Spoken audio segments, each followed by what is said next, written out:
Okay, our first speaker, we have Pete Turner from Glenhawk, who are a bridging lender, a little bit of property development. I'm quite excited about this lender. When you see the slides, you see who's actually behind behind Glenhawk. Some pretty big hitters, there really is. So I'm hoping that Pete is going to be added now. He has been added. Excellent. He'll come on once I start seeing his picture come up on screen. I will stop panicking. So first of all, just everyone, all of you that have been received that, you should have received a bridging product guide in the post or and also by email this morning, unless you signed up since I started talking, in which case if you just wait until about a minute into Pete's presentation, that'll be over on email to you. Okay, here comes Pete. Good. Pete, hello. And help and structure a deal that works for Glenhawk as well as meeting the client's needs. He's also available during the process to help with any questions the broker or client may have to ensure the process from inquiry to completion is as smooth as possible. And Pete, if Pete can hear me. I can, Tony. Yeah, absolutely. I do apologise for the next slide because this is in fact, Pete appeared in a Purcell advert on TV when he was 7, and unfortunately, due to the power of the internet, if you type in Purcell advert Pete Turner, this is the picture you get. I presume that is you, Pete, hopefully. It certainly is. A few years ago with a bit of hair. You're on the left, I presume, yeah? Okay, fine. And I really don't like dogs. So that's Pete's interesting fact. So we have a TV star in our midst. So without further ado, I will, once this next slide comes up, I will put Pete on, and then I'll be closing down my camera and mic, Pete, and then come back on towards the end, okay? Thanks, Tony. These are just loading up now. Thank you. Can you hear me okay? Absolutely fine. If anyone can't hear Pete, if you just make a comment in the box, and we'll just, if there's any issues, we can sort them. Great stuff. Right, I will get going. Hi, guys. Good. Well, can't see you, but good to be able to speak to you. And thanks, Tony, for inviting us along. As Tony said, I've known him for quite a few years in previous roles, and I joined Glenhawk last August from Shawbrook. So. Really exciting place to be. Glenhawk, principal lender, looking at bridging finance for all property types, residential, semi-commercial and commercial. The company was set up by Guy Harrington and Nick Hilton. Guy's background is property and property development, and basically wasn't happy with the service that he was getting from lenders he was using, and thought that he could do it a lot better. And I think as we go through, hopefully I'll be able to evidence that for you. So there's a little time slide for you. So company was set up in 2018. I'm not going to go through the whole thing, but there's a few key points I think that are relevant. The first big move I think was Harry Hill, who was the founder of Rightmove, became one of our non-exec directors, and brings an amazing business acumen and experience to the senior team.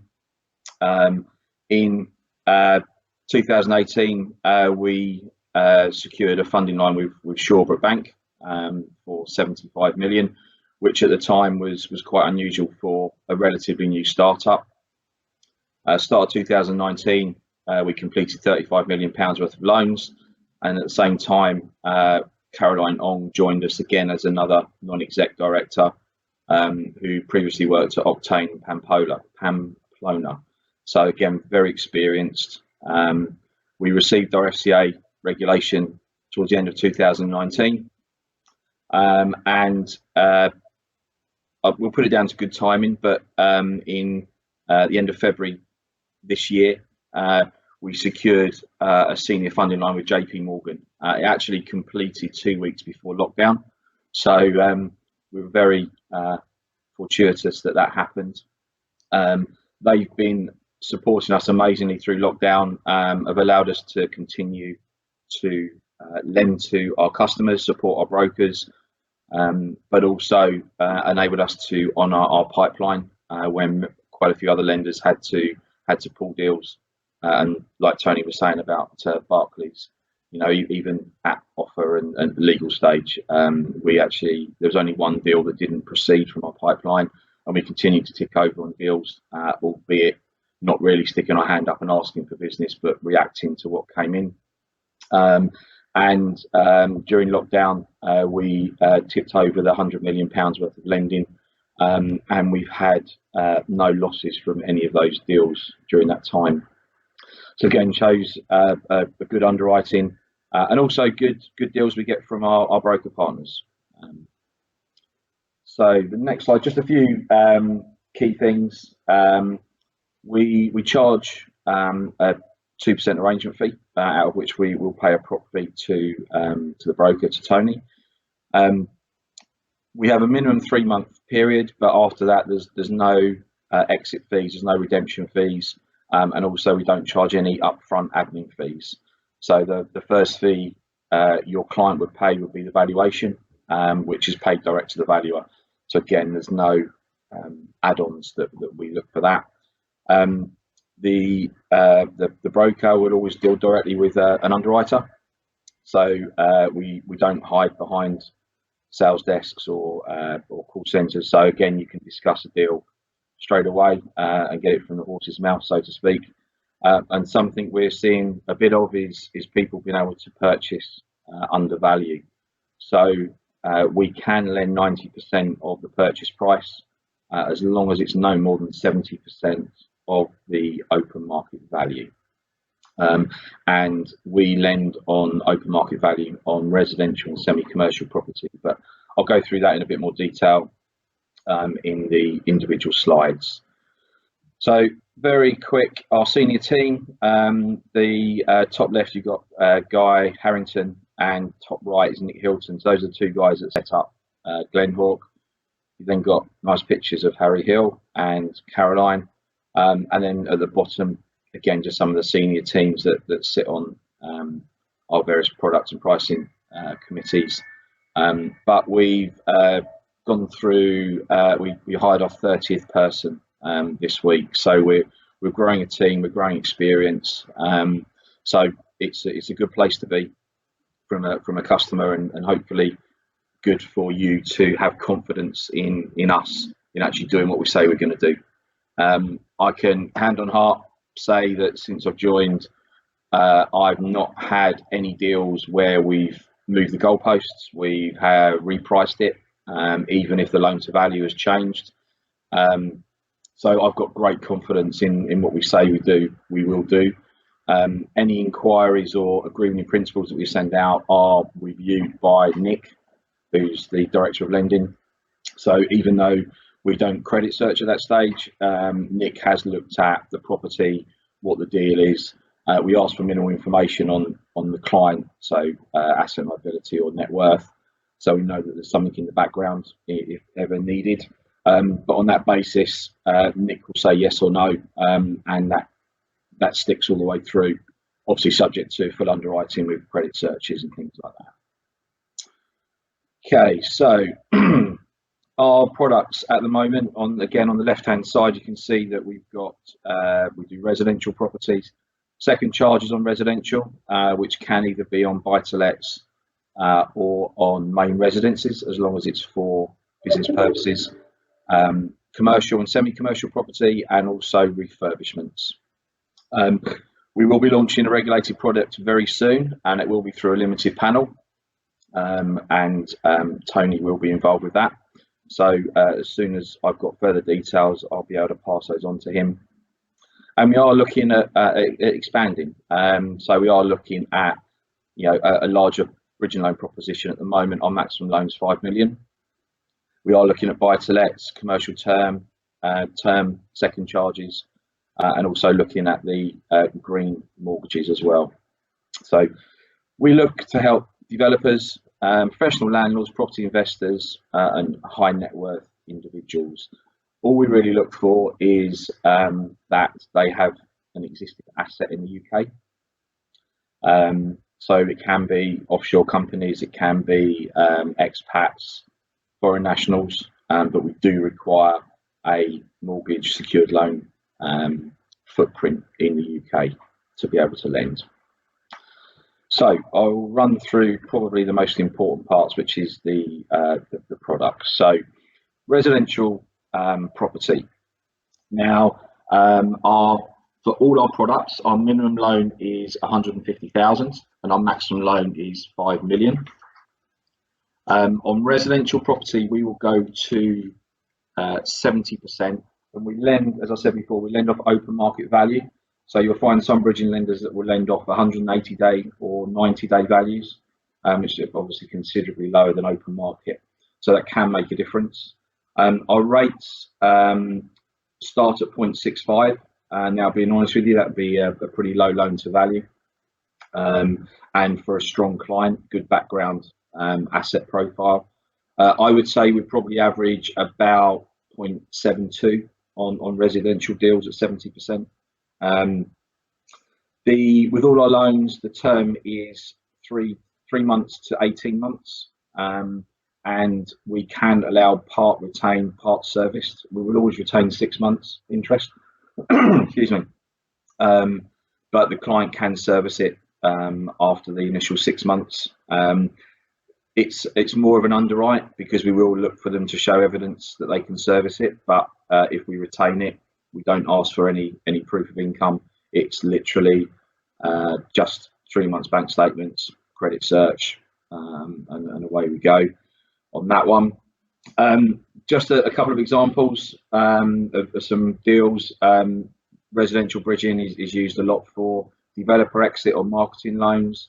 So where you've got a developer that's finished or virtually finished a new build or a small set of properties that needs to either redeem development finance or need some cash out before they sell them to move on to the next one. That's something that we are very happy to do, and are very happy at 70% of the assets. If you've got it where the customer has, let's say, done 10 flats, then we can work off the aggregate value of those 10 flats. If it's more than 10, then we will work off a block value. But that can make a difference as well. We can capital raise on unencumbered properties or even redeem existing first charges if, let's say, it's a Mortgage Express who won't allow a second. We've seen a few of those. We did one at 0.65, which was 600,000 on 2 million for a holiday let property in Cornwall. Client was purchasing a property in France. He actually lives in Monaco, but he had about £5 million of property in the UK. So yeah, we were very happy to lend to that. Had a strong valuation come back, and hopefully that will complete in the next week or so. Also, and we can re-bridge a bridge. So all we would really want to know is the story behind the deal. So if it was a refurb or it was a major extensions, maybe it was delayed due to COVID, builders, it's only just gone on the market, they've run out of time with their existing lender, then we would be happy to consider that, and we can do that at 70% as well. If it's been on the market for 12 months and they haven't reduced the price and they've got no intention to, then that might be more of a challenge. But again, it will come down to the valuation and the positivity from the valuer. One thing I'll mention now as well is that on any new deals, and this is across all property types, any new deals received from now that complete by the end of December, we are offering a up to £2,500 valuation refund. So client will obviously pay for the valuation, completes before the end of December. They will then get that refunded to them up to £2,500. So hopefully a nice little incentive to give people a bit of a boost, which is good and strong. So the next one is on, click the right button, second charges. So again, this is only on residential property. It can be main residence, as I said, for business purposes. Again, exactly the same, 150 to 5 million. The only difference is that on the second charge, we'll go to 65% loan to value, again against open market value. We're probably averaging 0.75 to 0.77, I would say, on these deals. And we can use second charges to as additional security. So we can either do it as a standalone deal to go towards a development project, let's say, but they need some cash, or it can be to actually go alongside a first charge purchase where they want to borrow 100% of the purchase price and potentially the refurb costs as well. So what we'll do is we don't do it as we would do it as two separate loans, but we would actually do it on a first charge rate. So we're not going to do one at, let's say, 0.72 and one at 0.78 on the second charge. We do it both at 0.72 on those. But again, those rates can be hammered out at the inquiry stage, and the agreement in principle will be stuck by. So yeah, I mean that's fairly simple, I think. The second charge. Obviously, if anyone's got any questions, please let me know, and I can answer them later. So on commercial and semi-commercial property, so semi-commercial we can go up to 70% of open market value. On commercial, pure commercial, it's 65. Now we're seeing quite a bit of people looking to purchase these types of properties with a planning angle or planning gain. So again, if someone's got some a reasonable net worth behind them, then we'd be happy to do that. We'll obviously always ask what the what if you don't get planning, what's going to happen, what's your fallback position. But we're happy to lend on those. We prefer kind of offices. We've done a few pubs that have been closed down. We like, you know, high street, secondary, tertiary location, shops and flats. That's ideal. Lovely security. We can't lend on the usual property types like equestrian centres, kennels, catteries, where there's lots of land, and we can't lend on land with planning at the moment. So we really look for what the building, the bricks and mortar value is, and we'll lend off that. On commercial, we lend off the vacant possession market value. So again, it'll be MV1, where others say we'll do 180 and 90 days on those. We can do refurbs on both of those property types as well, so commercial and semi-commercial. And that leads me very nicely onto my next slide, which is the refurbishment.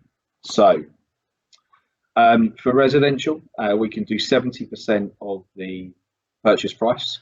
We can then lend up to 100% of the costs, which is capped at 65% of the end value, GDV. The refurb costs are released in tranches in arrears, and depending on the level of work, will either be quantified by QS, by a valuer, and depending on location, the level of work, it could be me, it could be one of the underwriters.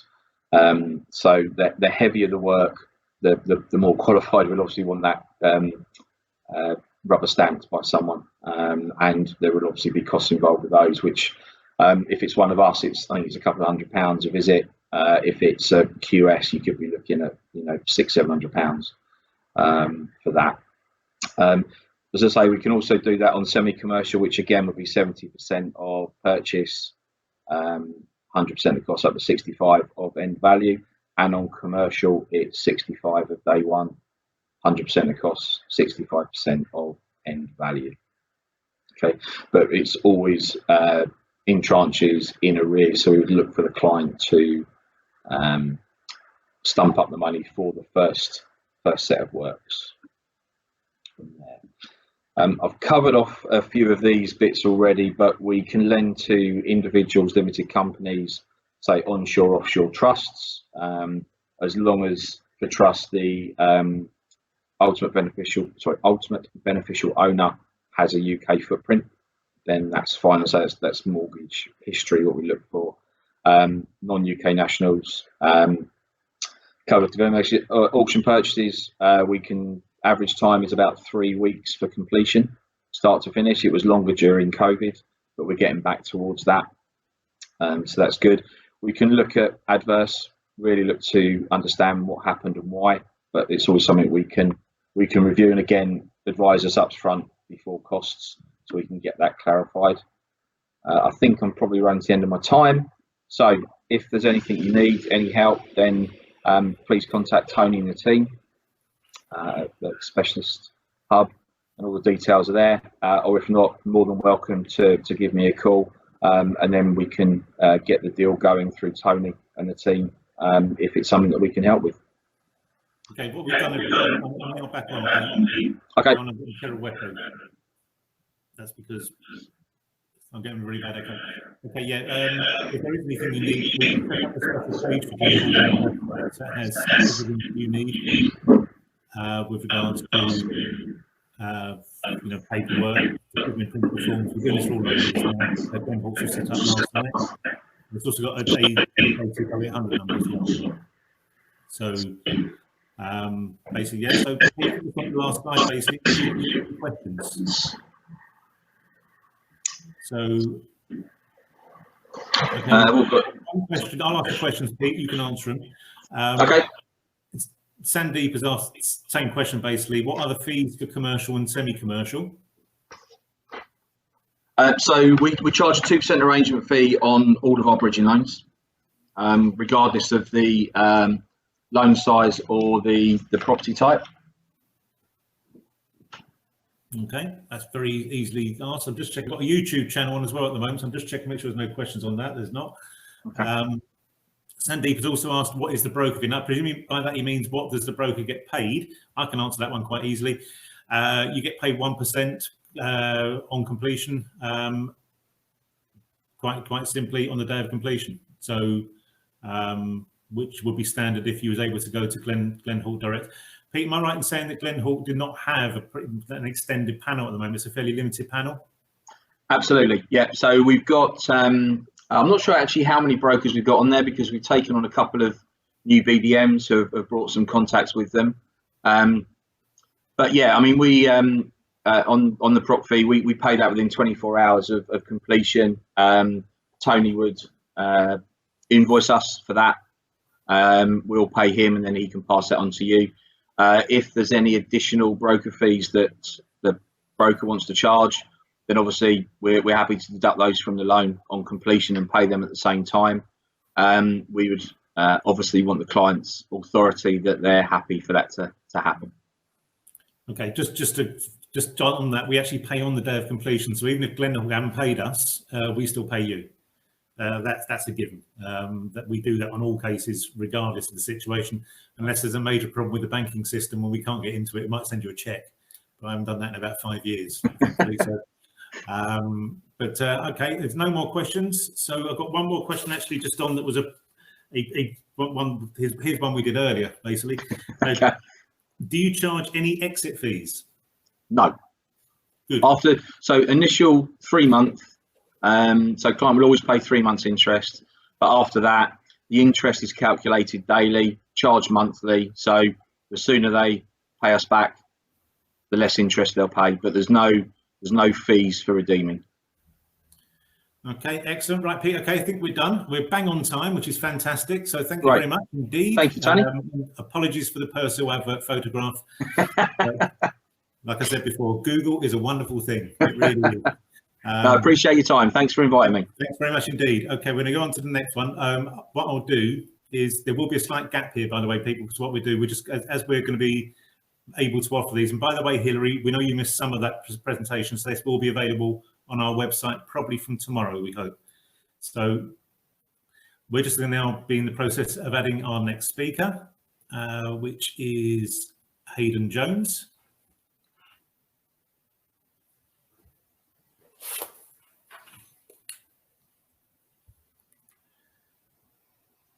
Okay, so everyone, you should be looking for this item of summary of secured loan products. I'll just start by saying StepOne really have got something that's fairly unique in the marketplace at the moment. And here comes Haydyn. So I should actually just go back one, because we didn't see there it is. There's his picture. So that was Haydyn's picture that he sent us over. This man is not on any social media whatsoever, by the way, from what I can gather. So I couldn't actually get any information on him at all. Quite right. But that's hopefully it's not his Tinder photograph, but I don't even know what it is, Tony. You'll have to enlighten me, mate. There you go. So yeah, everyone, you need this particular item from the stuff we've sent you both by post and on an email this morning. This is double-sided. Okay, so first of all, just starting off a little bit on Haydyn. Haydyn's the National Sales Manager at StepOne Finance, a specialist second charge lender. His role is to oversee the sales team and also liaise with key accounts to ensure we work closely together. He also works closely with his underwriting department to help in any way he can too many twos there, he can, to ensure StepOne's key partners have a first-class journey. He's 48 years old, has been with StepOne for 3 years and has worked in the specialist finance sector for over 20 years. And his interesting fact, and if this is his only interesting fact, he needs to get out more, because this is what he wrote, which I thought was very kind of him. But this was when it decides to come up anytime now. Haydyn and Martin Poulter, who's Haydyn's boss, he's the head of lending, and myself have known each other for 20 years and have worked together in specialist finance for all this time. I'm sure Haydyn's got many more interesting facts than that rather than me. But Martin Poulter, I've actually known the guy who signs off the cases. I've known him since the mid-80s. So, but you know, Haydyn, a long time, lovely guy. A character is the best way to describe him, I think. He's someone you don't forget. So I will put Haydyn's slides on. Haydyn, I'll come back just when we get to just prior to the questions. Thanks, Tony.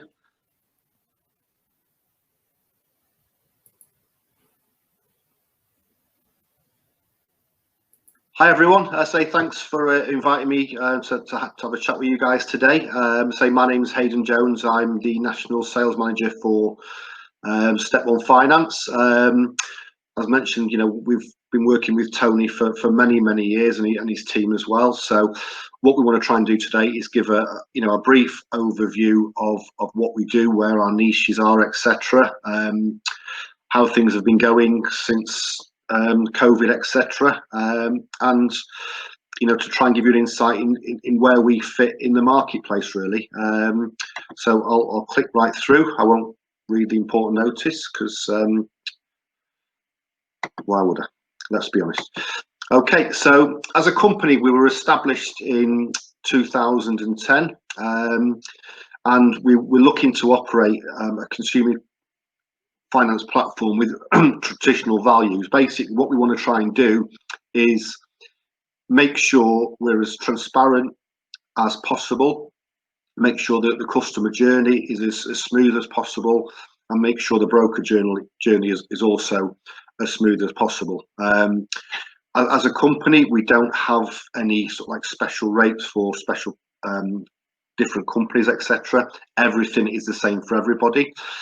We also pride ourselves, if we say we're going to do something on day one, we're going to do it. We're not going to be one of these people that will look to move the goalpost later down the line. If the case stacks up as it was told on day one, we'll write that case. The management team has, you know, many years experience in the consumer finance sector.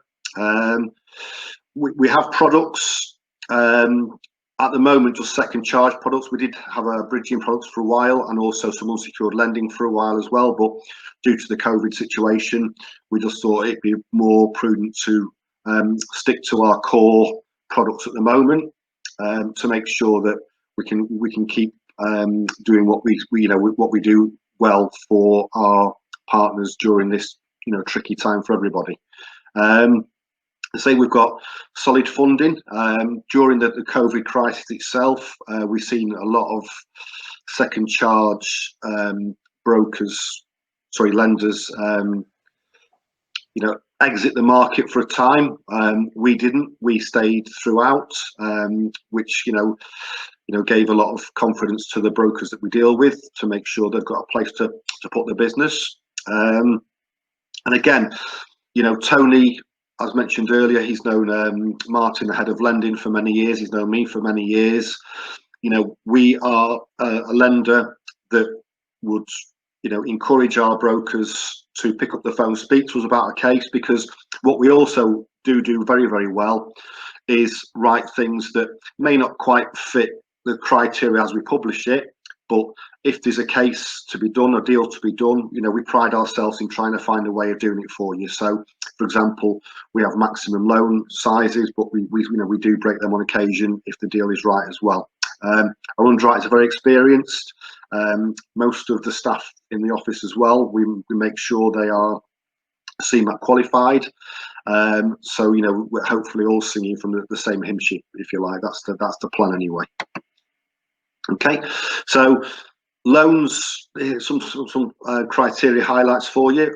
Loans start from £5,000, and we go up to £500,000 size loan. The criteria itself will say the maximum loan for a residential property is 150,000 and £100,000 on a buy-to-let product, but we do break that quite often. The terms will go from 6 years minimum to a maximum of 30 years. And again, age minimum is 21, and this is a nice feature that we do offer, is we have no maximum age. So again, if we do work with elderly clients, and again, it has to be feasible, it has to be plausible, and obviously we have to make sure we're treating that customer fairly, but we do offer loans to the elderly as well. Rates start from 6.9%. All our rates you can either have fixed or variable rates. Most people obviously will choose the fixed rates, and it tends to be better from an underwriting perspective to choose a fixed rate loan, because we then don't have to impose a stress calculation on the second charge payment. The ERCs that we charge, so in year 1 we charge 4%. In year 2 we charge 2%, and in year 3 we charge 1%, and that's whether it's fixed or variable. So again, the fixed rates I tend to find are the best option for the consumer. Purpose, again, anything that's legal we'll lend for. Some lenders have restrictions on what they will lend for, but as long as it's legal, and as long as it's plausible, we'll lend to that client. Again, if it's something that's a little bit out of the ordinary, I'm sure Tony and his team would refer it to us in the first place to make sure we were happy to lend on that basis. But if it's legal, we shouldn't be a problem. Broker fee will allow the brokers in our network to charge up to 15% of the net loan at a maximum of £5,000. I'll probably say most tend to stick around about 10%, to be honest with you. Location, we lend in England, Scotland and Wales. At the moment, all lending is restricted to a maximum of 85%. Pre-COVID, we did go to 95%, and that may change in the coming months, hopefully. Valuation, obviously, this is quite an important point, because obviously with the restrictions that are out there in the country at the moment, getting valuers to properties is quite tricky. So we do offer AVMs, so home track valuations, up to 80% loan to value, up to a maximum loan of £75,000. And again, it helps in an awful lot of ways. The speed to get the thing done. It's literally a tap of a computer to get the answer you need. Also, obviously, you don't have to wait 4 weeks to get the valuation carried out, and also it's a bit less intrusive for the client. So, we do recommend, if we can, that our broker partners do that, and I know Tony does that, regularly with us as well. We also do equitable charges. So, if the first charge declines consent, we can still help that client. And again, it says there the maximum loan that we'll offer is 50,000, and the max loan to value is 80%. We have gone over the 50,000 max for brokers in the past, and there's no reason why we can't do that in the future. Okay. The AVMs we cannot use on buy-to-let properties, and we also can't use them in Scotland at the moment.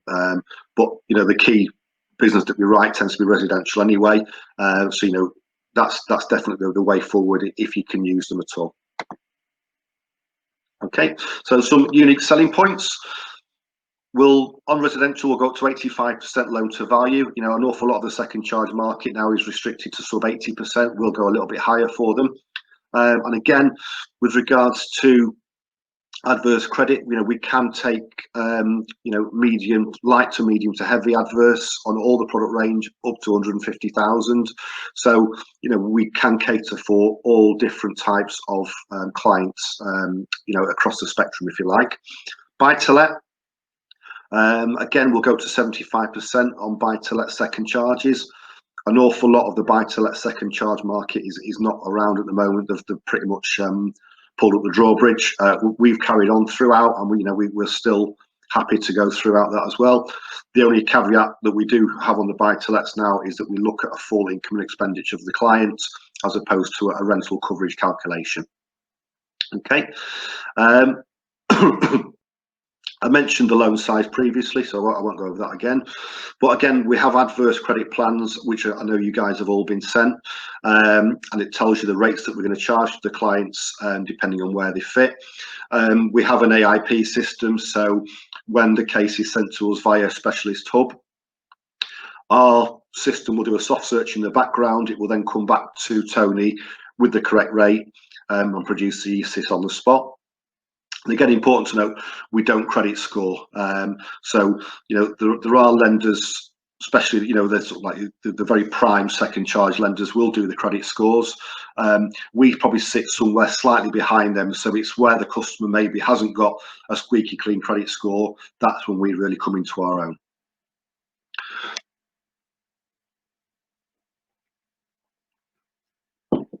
Again, I've mentioned the equitable charges, but again, it's a maximum of 85%, and we only do them where the first charge has refused to offer consent.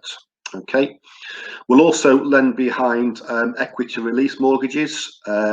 So if that is a consideration, or you have got clients that may be interested in that facility, again, the criteria is not one to go through today, but speak to Tony and his team, and they can get the case to us, and we can have a look at that for you as well. And we do write a considerable amount of them now as well.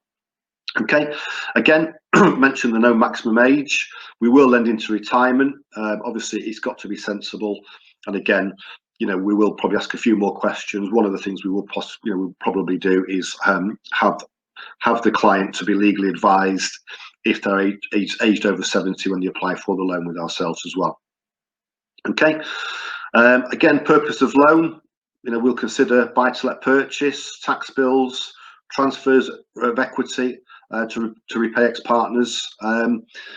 Property most considered, but we don't consider HMOs, so that's something to bear in mind as well. Okay, and I mentioned the AVMs before, so as when we possibly can, we will try and encourage that to be done, because it speeds the process up massively and is less intrusive for your clients as well. Some other nice points to mention is with regards to the affordability of our loans. Obviously, we tend to get an awful lot of businesses from IFAs via brokers where they cannot quite manage to get the new first charge, or it's not plausible, or it's not the right advice to get the first charge. But we don't have any debt to income ratios. We don't have any LTIs to consider. Excuse me. What we basically have is a simple income and expenditure calculation, and so long as the client has a minimum of £100 left at the end of the month, then it will fit on our affordability model. So we can be very, very flexible, and it gives the clients a bit more scope and leeway to get the money that they need. Okay, we can use overtime and bonuses for most occupations. Obviously, as you can imagine at the moment, with current restrictions in certain areas of leisure, for example, hospitality, we will ask a few more questions, quite rightly so. But again, we can, and we do use overtime and bonuses on quite an awful lot of cases.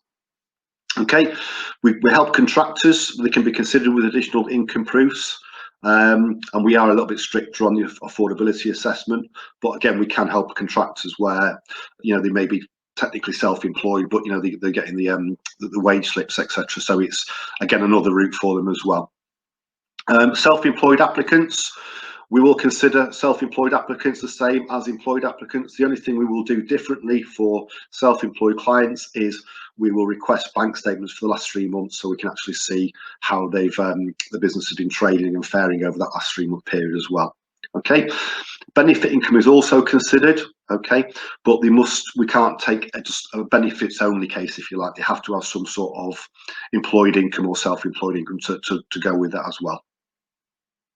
And I mentioned earlier, buy-to-lets, we do need to do a full affordability assessment. So again, it just means we do the full I&E, but to be fair, it makes very little difference, and it tends to work very well.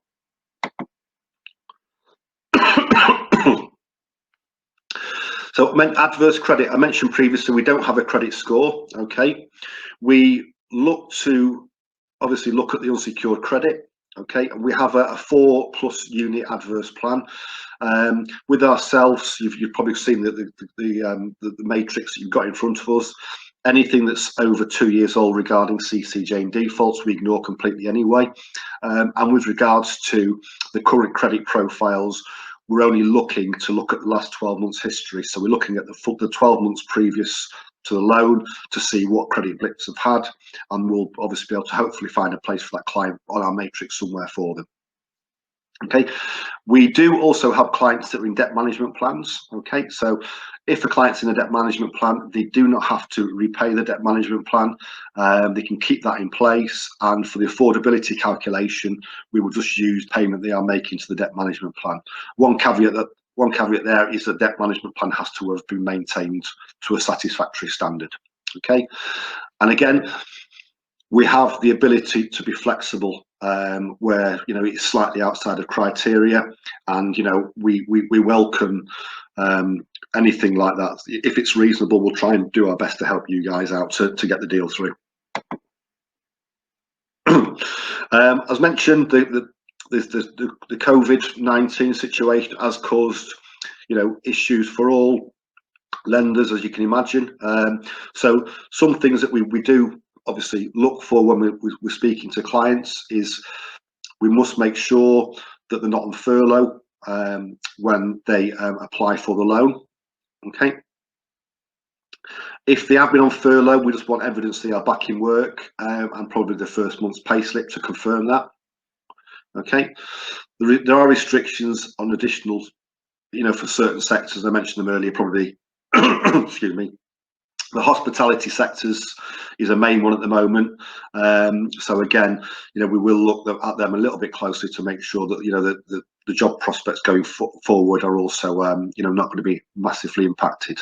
Okay, clients that have been in payment holidays must have finished, so they must be outside of the payment holiday. We don't penalise them for having a payment holiday, but we will say that they have to have been out of the payment holiday and made the first payment back under their own steam to make sure we're satisfied with that for them. Okay.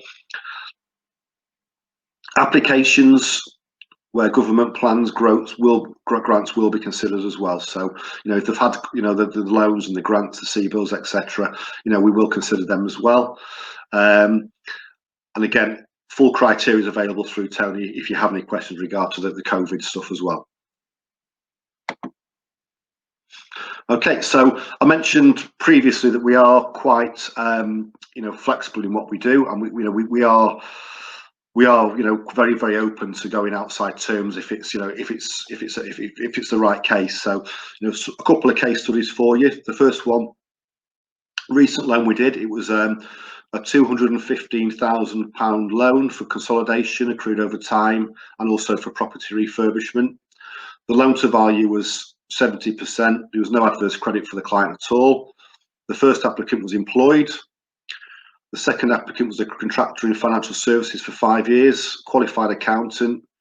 The issues were the loan size, and the second current contract was due to end in 3 months, but due to the previous history, contract likely to be renewed and future employability, we agreed to proceed. So again, it shows that we have demonstrated that we do take a common sense approach to what we basically try and do for you. Okay, second one, a £96,000 loan for consolidation to repay parents.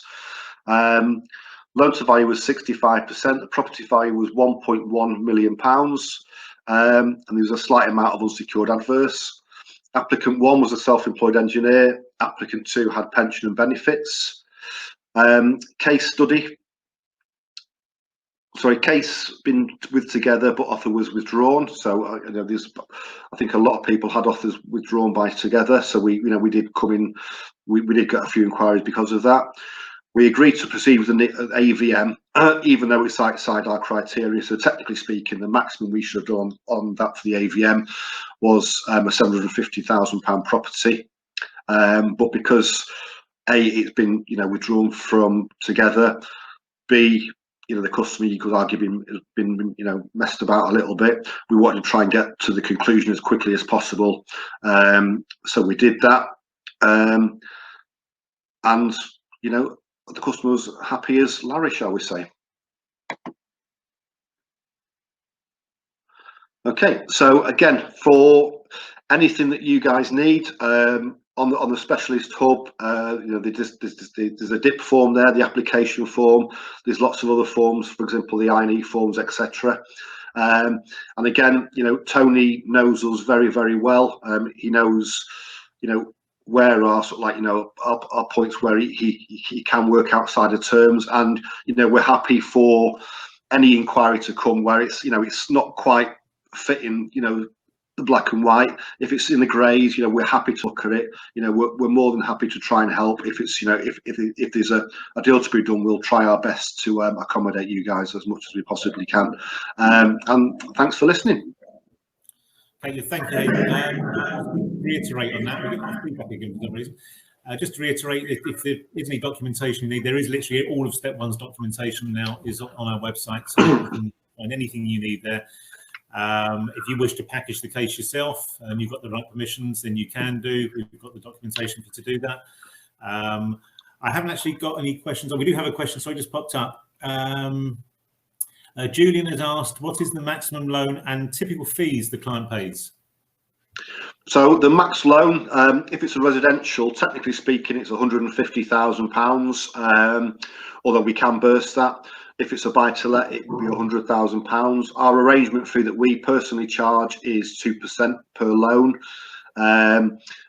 That's the only fees that we charge. Obviously, you guys may charge what the fees are obviously within the promises mentioned previously. And obviously, that's probably something to be discussed with Tony, I would have thought. Okay. £5,000? Yeah, £5,000. Yeah, we don't do many £5,000 loans. We're happy to say. Okay, and Julian's asked, does the 2% include the valuation? No, the valuation fee, first of all, is probably arranged via Tony anyway. And secondly, in most cases, if you can use the AVM, the valuation fee, I think for an AVM home track, it's about £23, something like that. It is. 20. Okay. I don't think we have any other questions. The questions I had, you'd already answered. So within the you offer second charges on buy-to-let properties. We've also just answered the question about the maximum second charge. So Haydyn, I think that's it. Thank you very much indeed. Yeah, that's absolutely great. And I will speak to you soon, Haydyn. Everyone, what we're going to do now, we're going to have a short break. We're actually slightly ahead of time, which is good. So thanks, Haydyn, for rushing through that. So we're slightly ahead of time. So if we come back and say, let's do 20 past 11, everyone, gives everyone a chance to get a coffee, loo break, whatever you need to do. And we'll see you in 10 minutes.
Hey, welcome back, everybody.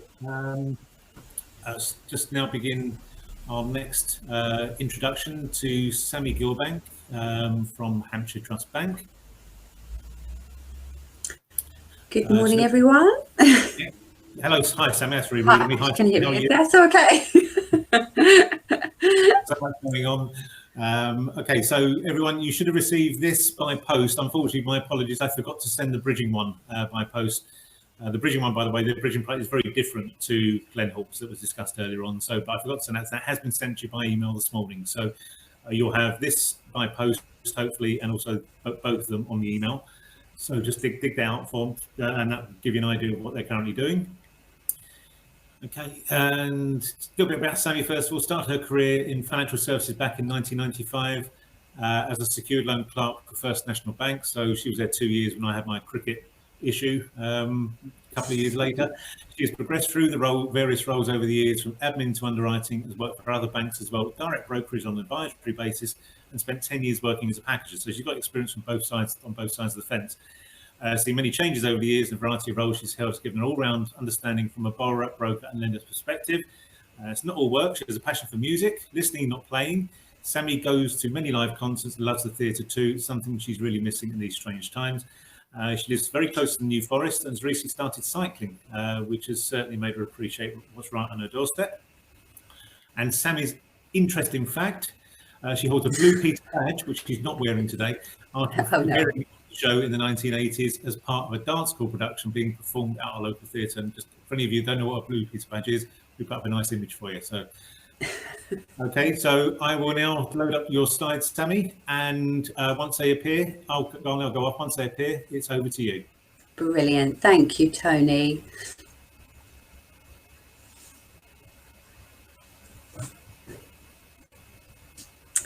Hello, everybody. Thank you for joining us today. I'm very much looking forward to speaking to you all and talk to you about everything HTB. For those of you who haven't heard of HTB previously, we are Hampshire Trust Bank, and we are a lender that provides funding for specific types of borrowing. So we've got our specialist buy-to-let proposition, our semi-commercial proposition, and then our bridging proposition as well.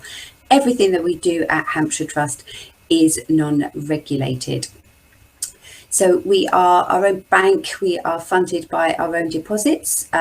So the bank itself has been around since the 70s and has recently grown inside, especially the specialist mortgages department, which has really come into its own in the last couple of years. And I expect most of you will probably have seen quite a lot of social media content from ourselves on LinkedIn, etc., etc.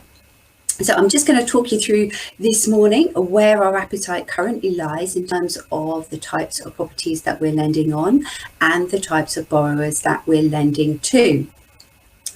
So moving on to the first slide there, we are lending to all different types of borrowers, which is what kind of makes us a little bit different from the vanilla buy-to-let lenders that are currently out there.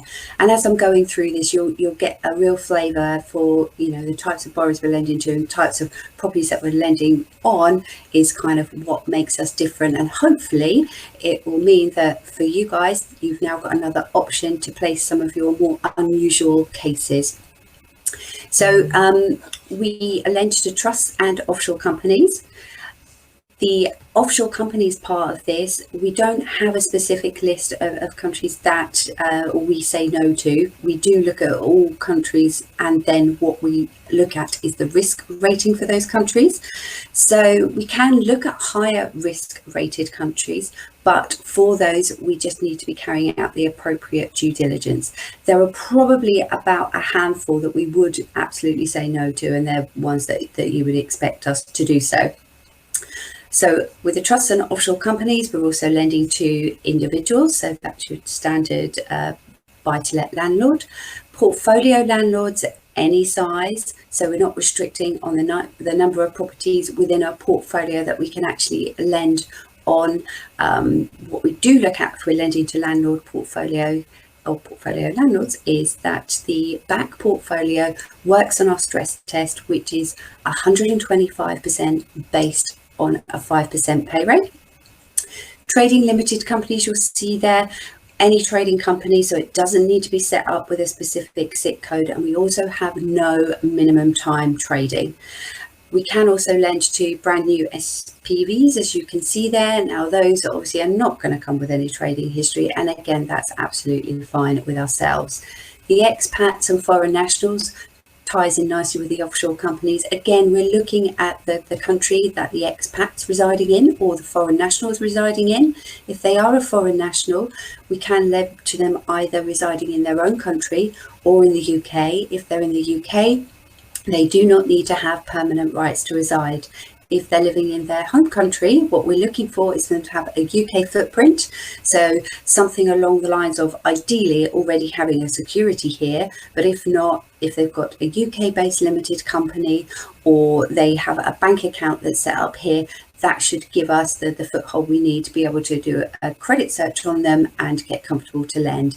Again, we're going to be looking at that country, risk rating it, how high risk is it, can we lend, or is it somewhere one where we just need to apply a little bit more additional due diligence?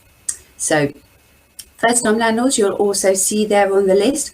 With first-time landlords, the only restrictions that we have, aside from the property types that we will lend on, is that they must be residential homeowners and they must have a minimum income of 25k. Now, that minimum income is a household income, so if you've got joint applicants, we're looking for the joint income to be 25k, not them as individuals. The only types of property that we won't consider lending on for first-time landlords would be an HMO. We do like them to have at least 12 months experience before we'll consider lending on an HMO. So moving on to the next slide there, in line with all those different borrower types that we lend to, these are the different property types that we'll lend on. We have one rate card, is worth saying, that basically covers all these different scenarios. So all the different borrower types and all the different property types that I'm running through here, our rate card covers all of it. So we don't then look at the application and apply different loadings. It's just that one rate card which covers all scenarios. So types of properties that we're lending on, we've got new build flats there. We don't restrict on new build flats. Slightly more cautious approach at the moment for any high-rise flats that are in a city centre location like London or Liverpool, for example. But we don't necessarily say no. We're just going to be looking at the overall proposition. We're looking for a strong tenant and a reasonable loan to value. So very much a case-by-case basis. Serviced accommodation, again, that's a similar scenario at the moment, just because of obviously what we've been through in lockdown. Serviced accommodation where you could have an apartment in central London, chances are that could be vacant at the moment because not many people are going to London for weekend breaks right now. But you could have serviced accommodation, which falls more like a holiday let.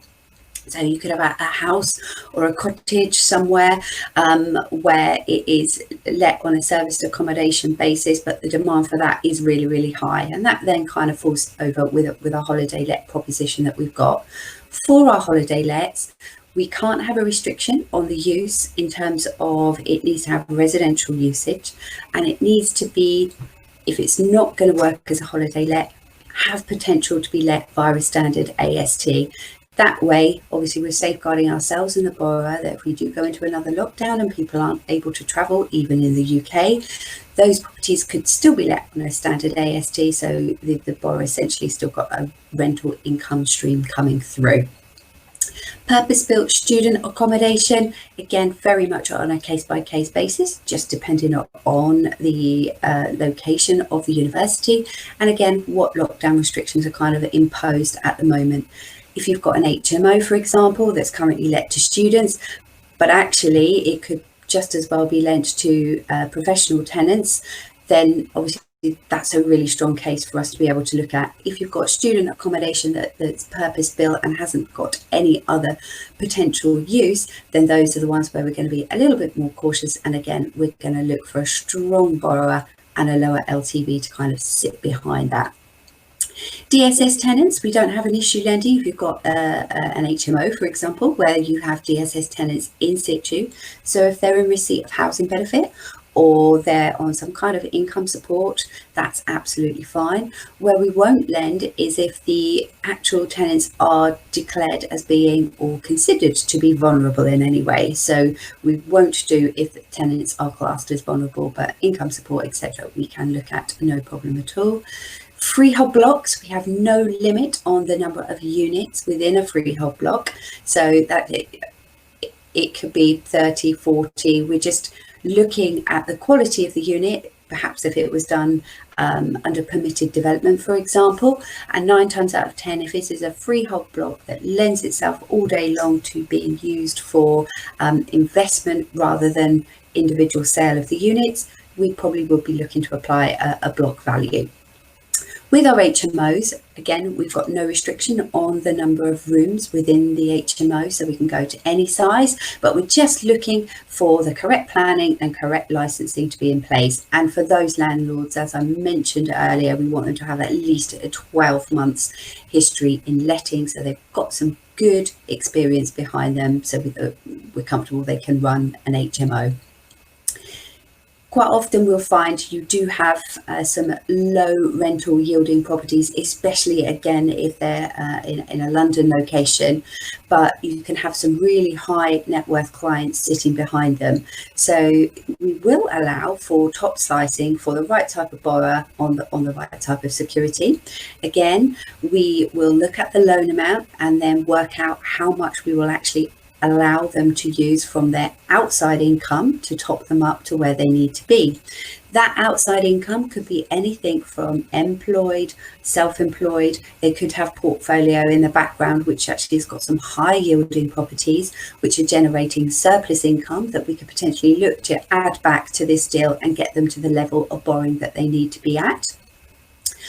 We do it very simply on an income and expenditure scenario. So we look at all their income coming in, everything that's going out, and the surplus income that's left over is what we can then apply. Sitting tenants is also something we can consider. So if you've got a scenario where, maybe it's a block of flats under a multi-freehold unit and one of the flats within the block has got a sitting tenant there, we could consider on the basis that actually the rental from the other flats actually do cover the borrowing with ourselves. So we could look to do it on that basis.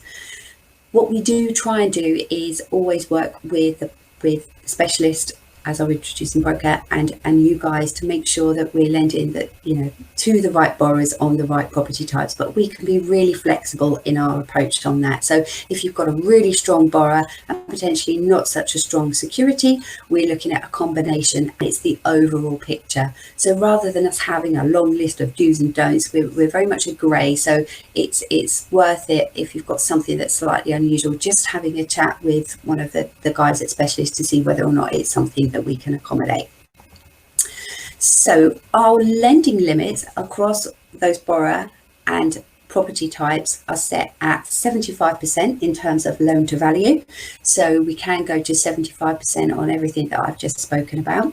And we do allow for fees to be added. So we have a 2% arrangement fee on all of our products, which can be added above the 75%, provided the gross rent from those properties actually covers the enhanced debt.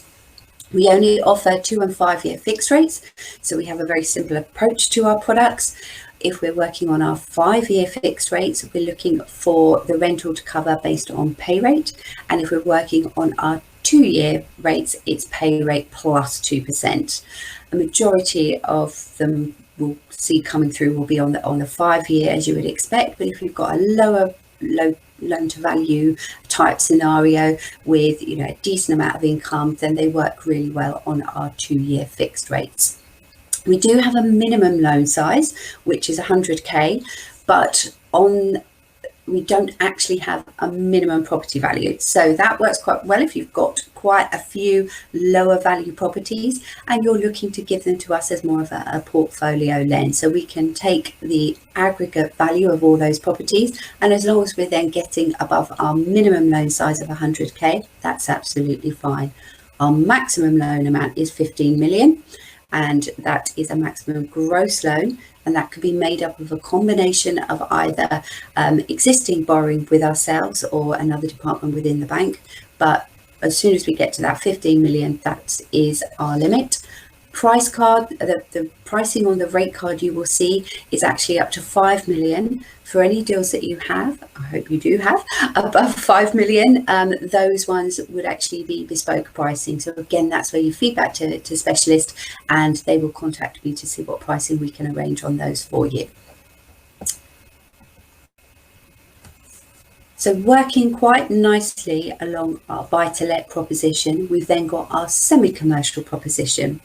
So we can lend on semi-commercial properties where you've obviously got your residential unit at the top and a commercial below.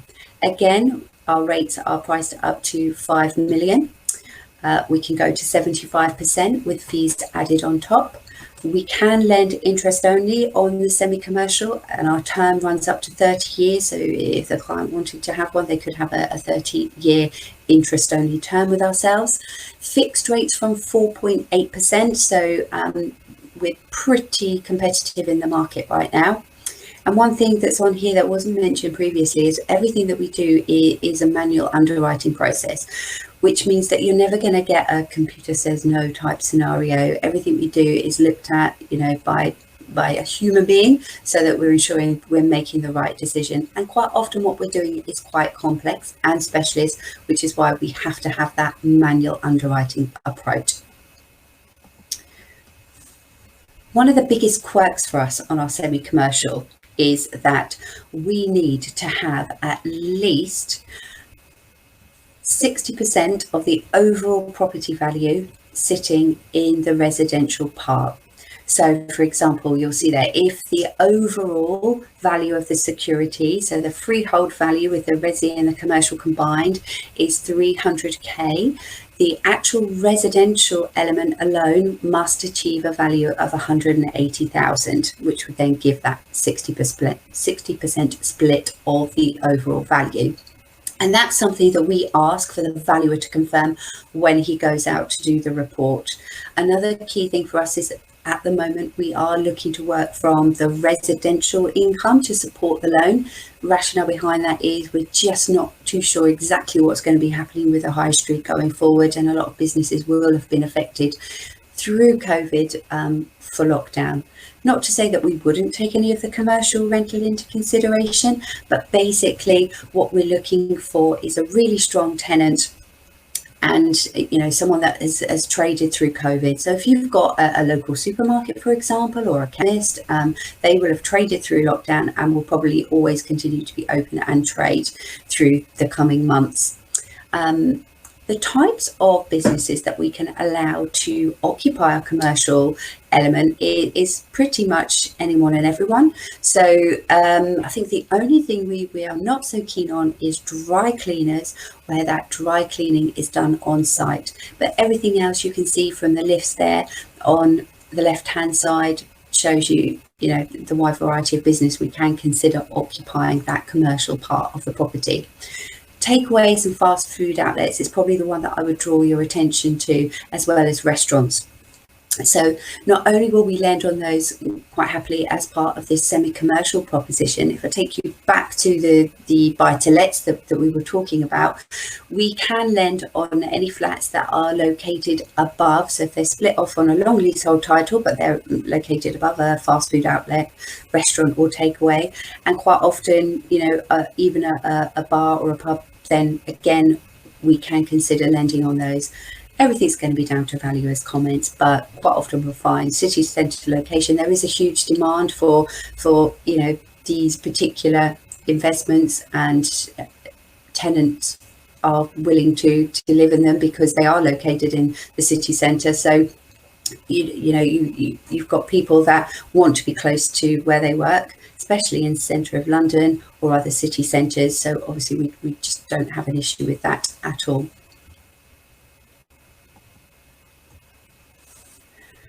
The last part to what we're doing is our residential and commercial bridging proposition, which again, it's it's not all singing or dancing, but it does fit quite nicely with the other types of products that we've kind of got out there.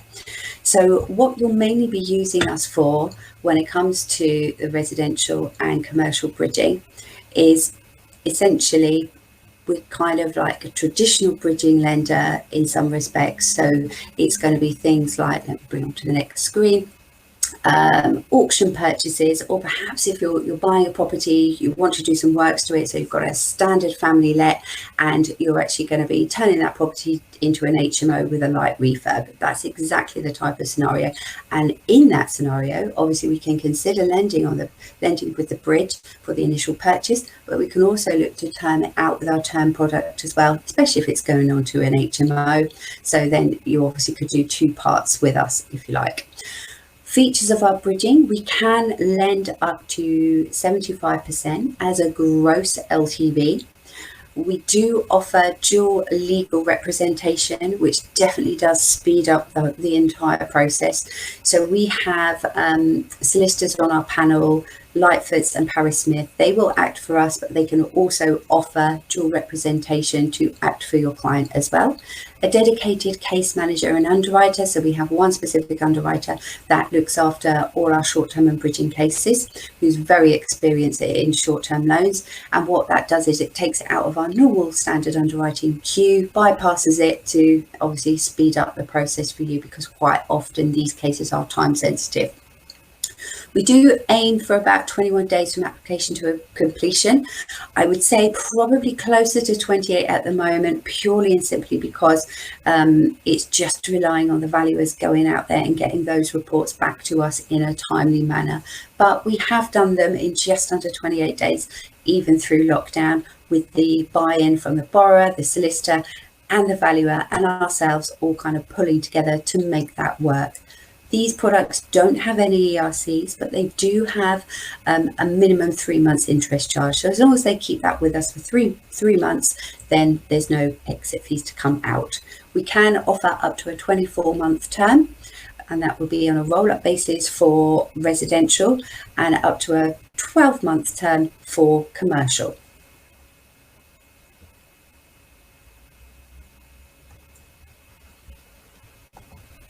So then I'll just quickly run through, as I said at the start, this is exactly the type of scenarios that we will be lending on for our bridging.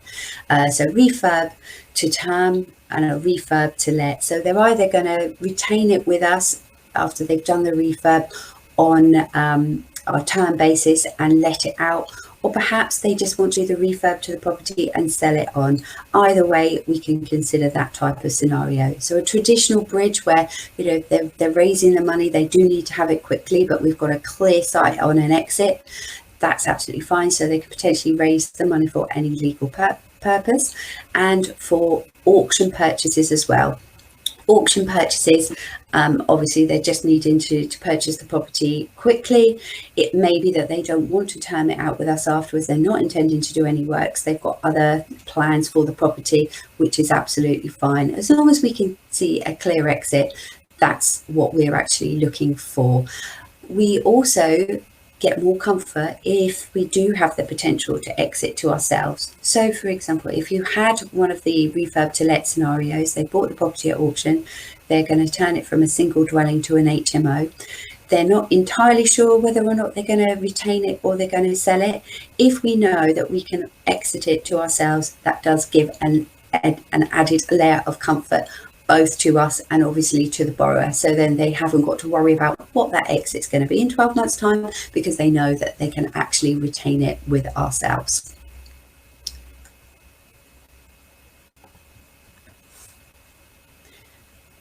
With regards to our bridging, again, our rates are fairly competitive.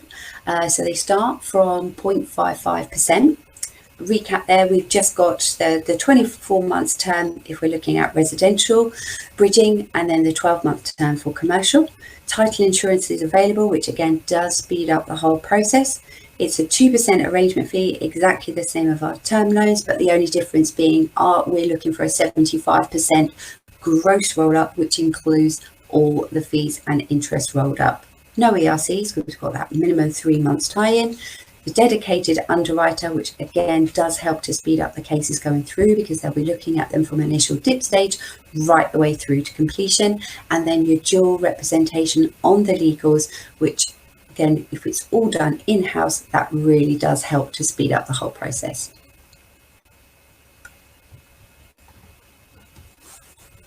Very quickly, how can we help to an application to progress? Something that often holds cases up is, number one, documentation coming through piecemeal. Now, I know obviously the guys at Specialists are experts in packaging cases and ensuring that the documentation we receive to support an application does come through in a timely fashion and it all comes through together. So obviously that's where you can help in providing the information to them. And it's small things like, you know, having the right information from day one. So fully completed decision in principle and application forms with correct spelling, address history and dates of birth. It would seem that the most simplest of things sometimes can cause the biggest issues and in turn have a detrimental effect on how quickly that case can progress. Also, it's the dates of the documents that are coming through. Obviously, we want the most up-to-date supporting documentation, so we've got the truest reflection of the borrower and their current situation. Something else that quite often will hold things up later down the line will be the occupational leases. That causes no end of delays at completion. So it's always worth speaking to your clients. If it is a semi-commercial property and there is a lease in place, have they got a copy? Can they get a copy and get it over to us or legal advisors as soon as you can within that process? It's absolutely key that that also goes to the valuer when he's preparing his valuation report. And it'll be things that could be pulled out from there that we can kind of address before we're later down the line heading towards completion and everything gets held up, because at the end of the day the most important part for all of us is completion of the case, and everybody wants that to happen as soon as possible. So just a recap overall of our specialist lending. Innovative product range, lending up to 15 million, up to 75% on our term loans with fees being added. Something I hadn't mentioned previously, we've got no maximum age and we also have no minimum income requirement, and we've got a very simple approach to our rates with a fixed rate of either 2 or 5 years, and no loading applies regardless of the tenant profile. Here's just one more slide before I end, because I can see Tony's waving at me. I'm coming to the end of my time, so I will keep it brief. Basically, you just need to go to the Specialist Hub website. It gives full guidance on how to submit business to us. Documents available will be our decision in principle form, which is a manual form and can be signed by yourselves as the broker on behalf of the client. It doesn't have to be signed by the client at decision in principle stage. Our application forms are also there, and all other supporting document that we may require to actually get that case to progress through. And you've got the contact details there if you need to talk through a case, and there's someone on hand ready to speak to you. Okay. I think that takes me. Sammi has very kindly agreed to take phone calls if you do have a case you want to discuss, as long as you just quote us, because otherwise if you're not an accredited broker, she wouldn't be able to discuss the case with you. If you quote our Specialist Hub, then she will be able to discuss the case with you. So she's kindly, as have actually quite a few of our lenders now. The BDMs are more than happy to take typical phone calls. So Sammi, I think we're just on to the questions now. We've not had any questions asked so far by any of the delegates. And you've just literally answered one of the questions that we had, which was the maximum age. And you may also have answered this one as well, but I did miss part of the presentation. I had to pop out to Lou, unfortunately. Do you HDB consider lending to foreign nationals residing in their own country?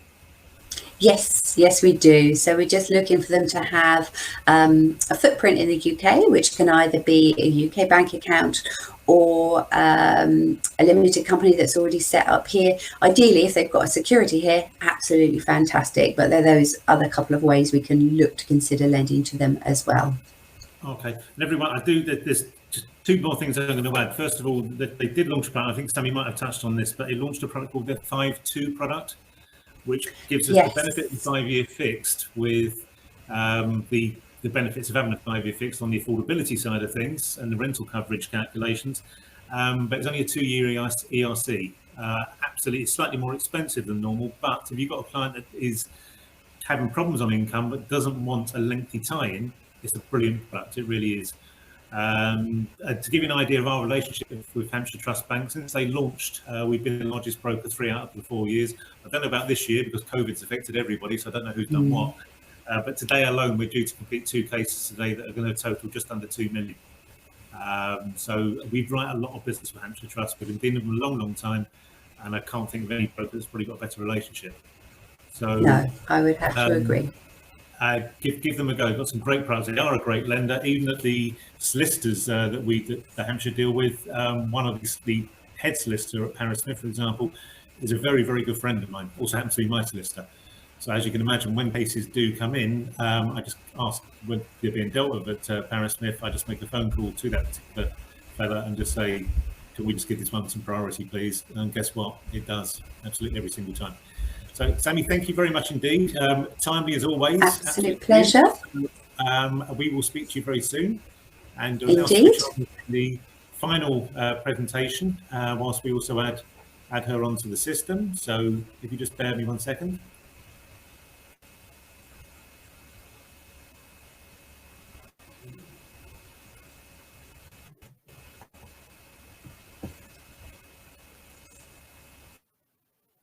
Okay, so Sammy's gone and Grace will be appearing in a moment. So just going to introduce Grace Bennett. I'll wait until she actually appears as the presenter. Actually, no, she just has. Excellent. Okay, so our full speaker is Grace Bennett from Family Building Society.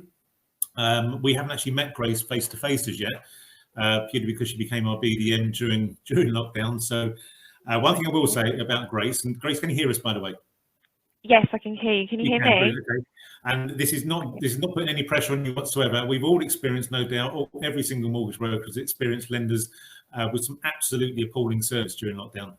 For whatever reason, but absolutely appalling. I've really got to say that when it comes to all of the regulated lenders that we deal with, Grace and Family Building Society have been far and away the best. By a country mile, absolute country mile. Oh, brilliant. Quite simply, whenever we have them, my staff are raving about them. They really are raving about Grace, actually. Because when we do have an issue that crops up or we have a question, it's dealt with straight away. It's not one of these where we're waiting 4 or 5, sometimes 10 days for something. It does literally happen straight away. So everybody, you're looking for, we sent a little bit more paperwork with Family Building Society than normal, because you've got the semi-exclusive owner-occupier products and the semi-exclusive buy-to-let products. Obviously, all their other products are available for us as well. Together with, on the opposite side of that, is the prop fees that you'll receive, because we are an accredited package of Family Building Society. So therefore, you'll earn the same as if you did go direct. But of course, we've got this relationship with them, which I'm absolutely delighted with. So Grace has been working in financial services 3 years. Hobbies include socialising, probably not so much at the moment, travelling to new places and binge watching the latest thriller series on Netflix. Sounds just like my wife. Yep. Which, as you can imagine, takes up quite a lot of her free time. She also loves meeting new people, which obviously isn't taken to doing too much at the moment, which is why she enjoys her job so much. And as I say, my staff absolutely love her. I think she's brilliant. A little bit on her interesting fact, and I'm hoping I'm going to pronounce this correct, so please correct me if I don't. Grace has completed a skydive over the Palm Jumeirah in Dubai, the most amazing experience of her life. So there you go. Yeah, it was brilliant. It was amazing. I get dizzy walking down a set of stairs sometimes, so skydiving is definitely a good for me. So it was scary, but once I did it was amazing. What we'll do, Grace, I'll put your slideshow on, I'll go off, and I'll come back just towards the end. Brilliant. Thanks, Tony.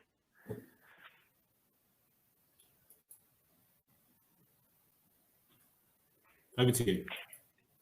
Thank you. So, hi everyone. So I'm Grace Bennett, Business Development Manager at Family Building Society. That is my contact number. So certainly note it down. If you have any cases that you want to discuss, that's the best number you can get me on.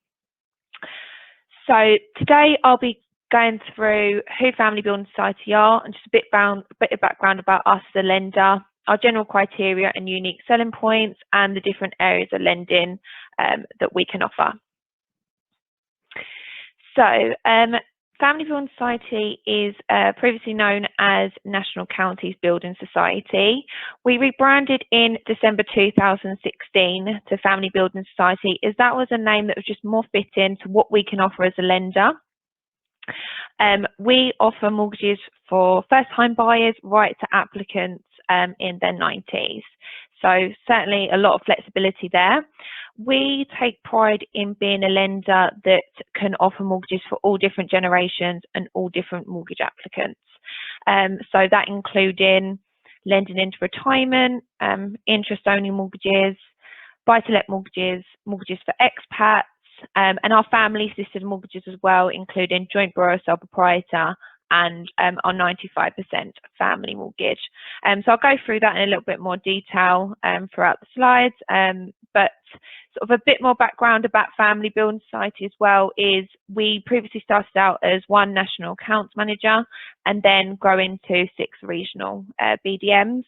I took over from Charlotte Grimshaw. Some of you may be familiar who she is. So that was in June this year that I took over from her. So loving my new role. So just moving on to our general criteria and unique selling points. So we are a lender that manually underwrites and takes an individual underwriting approach to all of our cases. There is no set maximum loan amount, and each case is assessed on a case-by-case and considered upon their own merit. We take a common sense approach to absolutely everything that we do. So where a case may be turned down with a high street lender, that's where we can come into place and then take that common sense approach to your client's mortgage. So we can offer a credit search approach. We won't do any credit scoring. It is all based on their credit report. And then we offer some incentives as well. So up to 3 valuations on our mortgages up to 500,000. And I know that says there it says residential mortgages, but from about a week ago, we've actually just introduced that to our buy-to-let mortgages as well. We offer free in-house legal services on our residential remortgages, and we don't have that computer says no policy.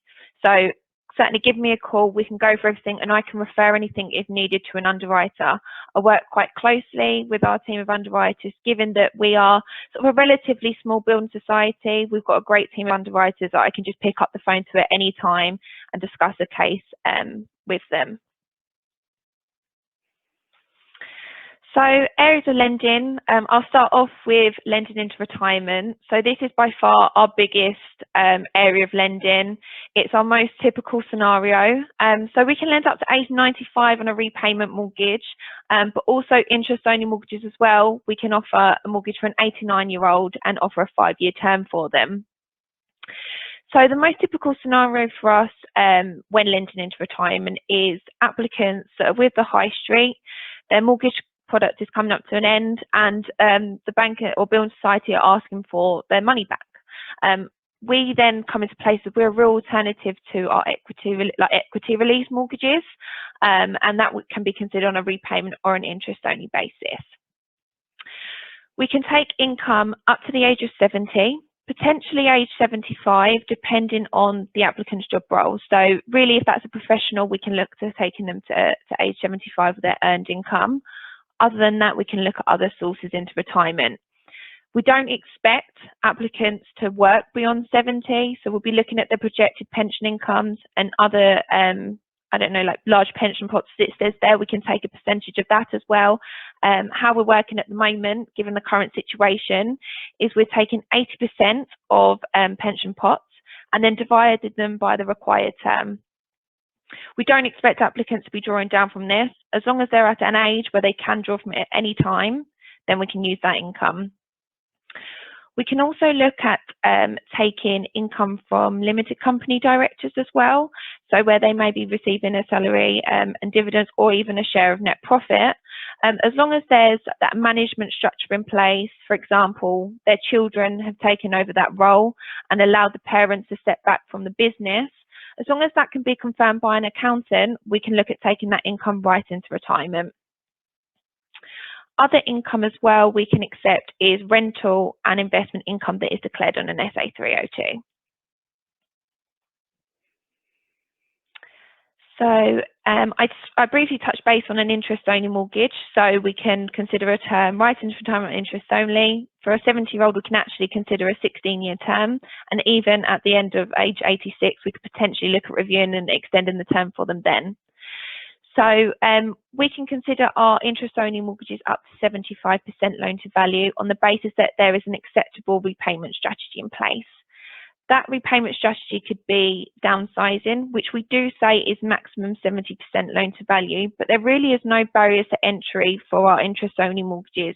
So what I mean by that is there's no minimum equity that's needed, no minimum income, or a property value that they have to go by. All our underwriters will be looking for in regards to downsizing is the possibility for them to comfortably downsize within a 5-mile radius. In regards to affordability for our interest-only mortgages, this can be stressed on a pure interest-only calculation, where the term is 10 years or less. A term longer than 10 years is assessed on a repayment basis, but specialists have access to our semi-exclusive rates on interest-only. So if needed, we can put it on a 5-year fixed rate, which will then be a bit more generous to the affordability calculation. Lending to self-employed applicants. So where we review a self-employed applicant as someone who's got more than 33% share in their business. So we can then accept salary and dividends or a share of their net profit as well. Any case that you think they may be tight on affordability or you wanting me to check their income, I can refer that over to an underwriter and they can give me the exact figures that we need to use for affordability and see how we can get this to fit. Okay, so mortgages for our expat applicants. So we can consider this on an owner-occupier and a buy-to-let basis. We accept up to 45 different countries, as they're stated there. That will be in Australia, South Africa, Hong Kong, America, and then alongside Europe and the Middle East. The exact same affordability calculation applies to our expat mortgages, whether that is a residential or a buy-to-let. All we suggest is that on a residential, if it's foreign income, we would look at taking that. We just look at lowest exchange rate over the last 10 years and then convert their income that way. And for a buy-to-let, there's no income verification needed. It just has to fit on that rental calculation, which for purchase is about 145% at 5.79, or like-for-like remortgage is 130 at 5.79. But we can also stress it at the pay rate, and specialists, again, have access to that 5-year fixed rate to allow us to do that. All of our expat mortgages are available on an interest-only basis as well.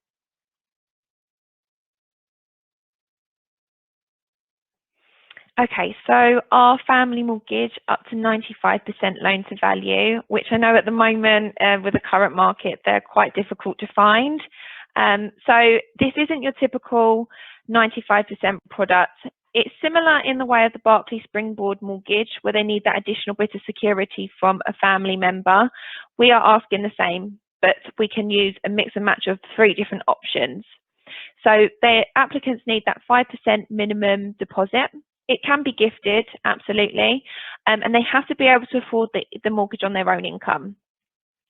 Currently, it's a 5-year fix at 3.29%. That was recently just reviewed. But in regards to the security element, we need a 20% minimum security from an immediate family member. Now, immediate family members can be parents, grandparents, aunts and uncles, and even siblings. And we can use a mix and match of the 3 following options. So it can either be a charge on the family member's main residence, and we'll go behind any charge that's already in place. So whether that would be as a second charge or even a third charge, that is acceptable. We can use savings as security as well, and that can be 2 different options with savings. So you've got the savings that go into one of our family security accounts, where they'll actually earn a small amount of interest on their savings, or it can go into the offset account, which is actually going to offset some of the interest that the applicants are paying on their mortgage. So it can be a combination of the options that I just went through, and we can accept up to 12 different family members as well helping for this. So we don't just rely on one family member to help with this, we can accept up to 12. Security is held for a maximum of 10 years, but we do review it at the end of each product term. If the loan to values come down to 75%, that security will automatically be released, or most typically you'd then be able to remortgage them onto the high street at the end of 5 years, and again that security will just be automatically wiped away. We won't need that security anymore. Another flexibility with this product is, I said about the offset, but let's say it's applicants' parents, they can choose to offset up to 1/3 of the loan amount, which will actually reduce the amount that we're assessing the applicants for affordability, but will still lend them the full 95%. And another incentive to this is that we'll offer 6-month unemployment cover free of charge, which I know at the current situation that we're in, that's a bit of sense of comfort for applicants, which we don't know what's going to happen, which is as scary as it sounds, but it is true. So at least we can offer that incentive there and that bit of extra security to your clients. So moving on to our other family assisted mortgage, we've got our joint borrower sole proprietor. We call it joint mortgage sole owner, but they're exactly the same. So this is great for applicants that are looking to get on the property ladder. They have that deposit there because it's a maximum 75% loan to value. So they have that 25% deposit, but they're just falling slightly short on affordability. The applicant's parent then can go on the mortgage. They won't be going on the deeds. There's no additional stamp duty charges for them. But then it just means that we'll then be able to give them that extra bit of loan amount that they need and boost that affordability up where they're falling short. Where we become niche with this product is the term that we can offer. So lending right into retirement, it's a repayment product where the term takes an applicant beyond 70. So we can lend up to age 95 using their retirement income for the parents. It can work in the other way where children can help parents as well. Again, they may not want to downsize and sell their property. They don't want to go into an equity release mortgage, but they still don't pass affordability based on their current retirement income. So the children can then go on and help them keep their family home as well. In regards to income for our joint borrower sole proprietor, we ideally would like them to earn an income of around 20,000. However, we can be flexible for that as well. As long as we look at it that they're in a position that potentially in the next 5 to 10 years, that they'd then be able to take that mortgage over on their own, we can look at that income.